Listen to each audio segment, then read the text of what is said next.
Recognizes the gentlelady from Georgia, Ms. Cammack.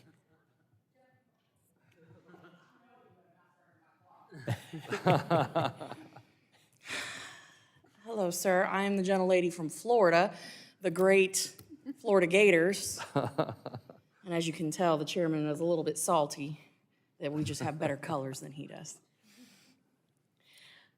Can you briefly describe the duties of the Office of Public Safety Communications? What are the priorities, and how can Congress support NTIA's roles in advancing public safety communication technologies? Well, thank you for that question. And we had a group of first responders here earlier. I saw. It was terrific to see them here. And it just underscores the importance of this work. And it's a really essential area. We do two major things that I would highlight through our Office of Public Safety Communications. One of them is working with FirstNet. And we're the oversight group body within the federal government for FirstNet. That's been an incredibly successful public-private partnership. We've got now over 4.7 million first responders using that network. I'm very proud of our work with FirstNet on that.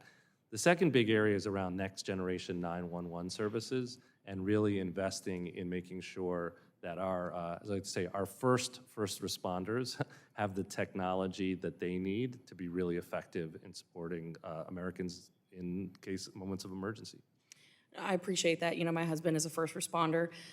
He is on FirstNet, and yes, so 16 years as a firefighter, SWAT medic, and we're very familiar with it. But I do think that NTIA has such an important role, and sometimes the public safety side of it isn't really discussed in this conversation. I was glad to hear my colleague mention the reauthorization efforts, but just wanted to make sure that we got that on the record. Yes. And I know it was touched on earlier, talking about AI.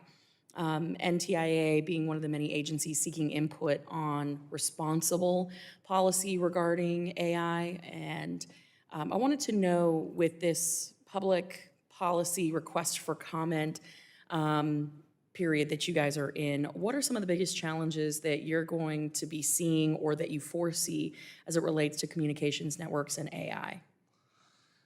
Well, it's a terrific question. So I'll just say, just generally, I mean, we are excited about responsible innovation in AI, right? It's going to bring tremendous benefits to people if it's done properly. At the same time, there are these real risks and concerns that need to be addressed if we're going to have a successful deployments of AI.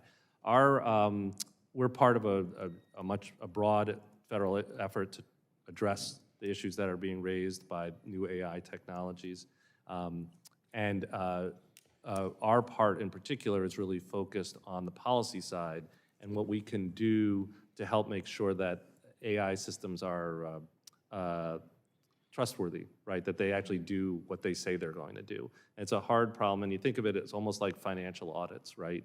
If you think about, auditing a company's books, you do it after the fact to make sure that they actually, made the money they said they made, paid the taxes they said they were going to pay.